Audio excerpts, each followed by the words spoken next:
नमस्कार, बहुत बहुत स्वागत है आप सभी का अनअकैडमी में। मेरा नाम है अतुल जैन और मैं आपके सामने लेके आया हूं आज यानी कि 6 दिसंबर का हमारा एमसीक्यू का सेशन।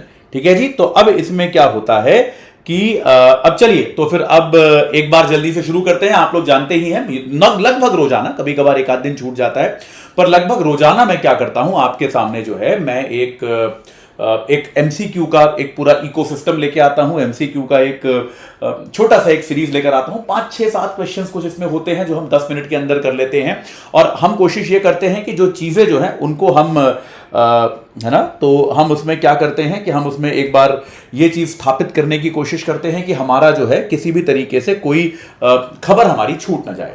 चलिए साहब, तो आज 6 दिसंबर है। आज के हमारे एमसीक्यूज पर चर्चा एक बार जल्दी से शुरू करते हैं।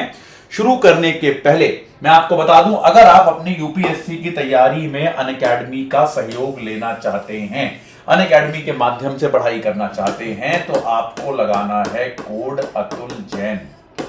अतुल जैन कोड लगा के आप देश के सबसे बेहतरीन टीचर्स के साथ पढ़ सकते हैं। आपको सारे सब्सक्रिप्शन पर 20% ऑफ मिलेगा।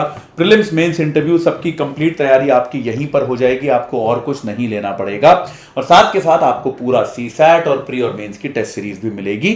तो बिल्कुल भी देरी मत कीजिए, आज ही जुड़ जाइए, अपनी तैयारी को सही आकार प्रदान कीजिए। चलिए साहब, अब चलते हैं हमारे सवालों पर। आज का हमारा पहला सवाल, तो आज का हमारा पहला सवाल क्या है? इनमें से मार्जिनल स्टैंडिंग फैसिलिटी की ब्याज दर अधिक होने का कौन सा कारण सही है? आज सुबह भी आपको बताया है, इकोनॉमिक्स में भी बताया है, रेपो दर में परिवर्तन हुआ है, लेकिन मार्जिनल स्टैंडिंग फैसिलिटी का जो रेट होता है वो रेपो रेट से 0.25% ज्यादा होता है। ऐसा क्यों है भाई? मार्जिनल स्टैंडिंग फैसिलिटी में भी तो आरबीआई बैंकों को लोन दे रहा है, तो रेपो से ज्यादा रेट पर क्यों देता है? रेपो पर ही क्यों नहीं दे देता? इसका सही कारण क्या है? आपसे कारण पूछा गया है। पहला, बैंकों को दंड देने की नीति। दूसरा, धन की कमी। तीसरा, धन की लागत ज्यादा होना। और चौथा, विदेशी मुद्रा से परिवर्तित करने की कीमत। देखिए, धन की कमी, धन की लागत अधिक होना या विदेशी मुद्रा से परिवर्तित करने की कीमत लगते लॉजिकल हैं, लेकिन है नहीं, क्योंकि यह परिस्थिति आरबीआई के लिए बदलती नहीं है। एक परिस्थिति बदली है, वो है बैंक को दंड देने की नीति। कि अगर किसी बैंक को मार्जिनल स्टैंडिंग फैसिलिटी से पैसा लेना पड़ रहा है, इसका मतलब यह है कि उस बैंक ने अपने फाइनेंसेस जो है वो ठीक से मैनेज नहीं किए हैं। अपना वित्त जो है वो उसने ठीक से मैनेज नहीं किया है, अपनी बचत जो है उसने खत्म कर दी है। इसीलिए अब वो क्या कर रहा है? अपने एसएलआर को भी मेंटेन नहीं कर पा रहा है। तो आरबीआई उसको दंड देना चाहता है और दंड की वजह से उससे 0.25% ज्यादा ब्याज चार्ज करता है रेपो रेट की तुलना में।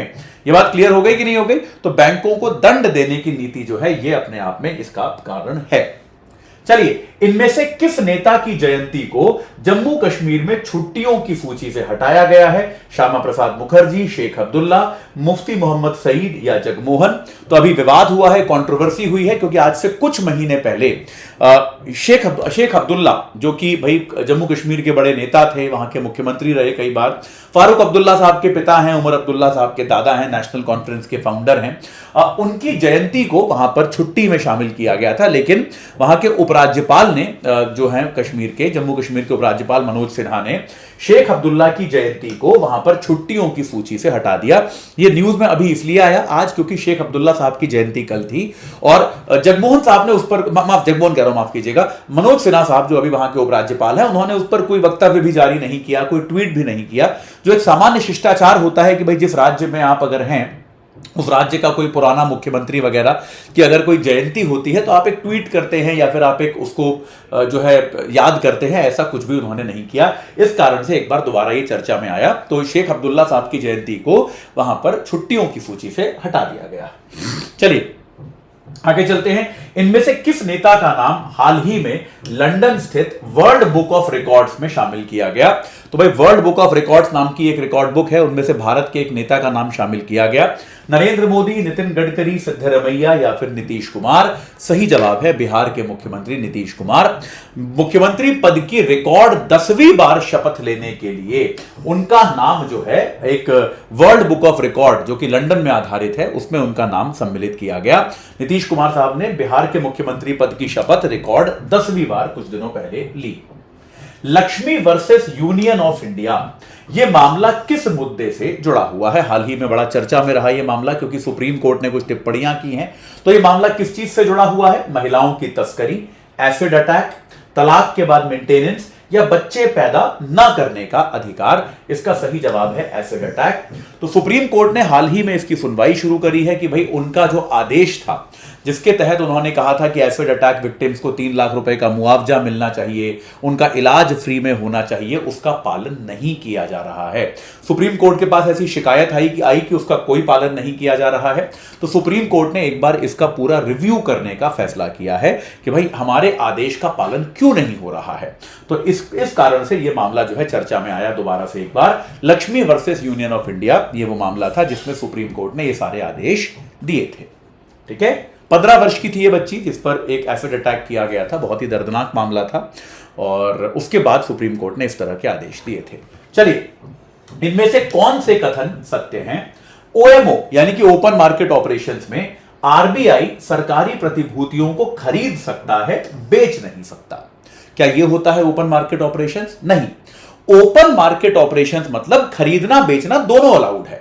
ओपन मार्केट ऑपरेशंस में आरबीआई परिस्थिति को देखते हुए, अगर आरबीआई को बाजार में तरलता बढ़ानी है तो आरबीआई जो है सरकारी प्रतिभूतियां खरीदेगा ताकि पैसा बाजार में जाए। और अगर आरबीआई को लगता है कि बाजार में तरलता बहुत ज्यादा है, मुद्रास्फीति ज्यादा है, उसे कम करना है, तो आरबीआई सरकारी प्रतिभूतियां बेचेगा ताकि बाजार से पैसा आरबीआई के पास आ जाए और बाजार में पैसा कम हो जाए, मुद्रास्फीति कम हो जाए। तो यह पहला वक्तव्य गलत है। ओएमओ के अंतर्गत आरबीआई सरकारी प्रतिभूतियां खरीद भी सकता है, बेच भी सकता है, तो आपका पहला गलत हो गया। ओएमओ का प्रयोग तरलता प्रबंधन के लिए किया जाता है। पहले वाले के डिस्क्रिप्शन में मैंने आपको बता ही दिया ये कि भाई तरलता प्रबंधन अगर आपको करना है तो उसके लिए आप ओपन मार्केट ऑपरेशंस का आमतौर पे प्रयोग करते हो। तो ये आपका सही है। तो आपका सही उत्तर हो गया बी, केवल दो वाला जो आपका विकल्प है वो इसमें सही है। चलिए, इनमें से किसने एक्स पर, एक्स क्या है जो पहले ट्विटर कहलाता था, उस पर नियमों के उल्लंघन के लिए एक बड़ा जुर्माना लगाया है? अमेरिका, भारत, यूरोपियन यूनियन या फिर ब्राजील? इसका सही जवाब है यूरोपियन यूनियन। यह कहा जा रहा है कि करीब 140 मिलियन यूरो का जुर्माना जो है वो यूरोपियन यूनियन ने एक्स पर लगाया है। और एक्स चूंकि एक अमेरिकी कंपनी है, अमेरिका में आधारित कंपनी है, उसके आर्थिक स्वास्थ्य को इससे प्रभाव पड़ेगा। तो अमेरिका जो है इस निर्णय से काफी खफा है, काफी नाराज है, यह बात भी पता चली है। ठीक है, चलिए, तो ये उल्लंघन का आरोप जो है ये एक्स ने लगाया है। चलिए, तो आज के लिए इतना ही। तो भाई आपको एक बार फिर बता दूं, अनअकैडमी के माध्यम से तैयारी कीजिए। अपनी तैयारी को सही दिशा देने के लिए अतुल जैन कोड लगाइए और 20% तक आप इमीडिएट डिस्काउंट पाइए। सारे आपको बेहतरीन एजुकेटर्स, बेहतरीन शिक्षक यहां पर मिलेंगे। आप जो है इसका लाभ उठा सकते हैं। आज ही इससे जुड़े। मेरे साथ संपर्क करने के तरीके आपको पता ही हैं। तो भाई चलिए, आज के लिए इतना ही। बाकी अन्य सत्रों के साथ, अन्य चर्चाओं के साथ आपसे मुलाकात होती रहेगी। इस क्लास से जुड़ने के लिए आप सभी का बहुत बहुत धन्यवाद।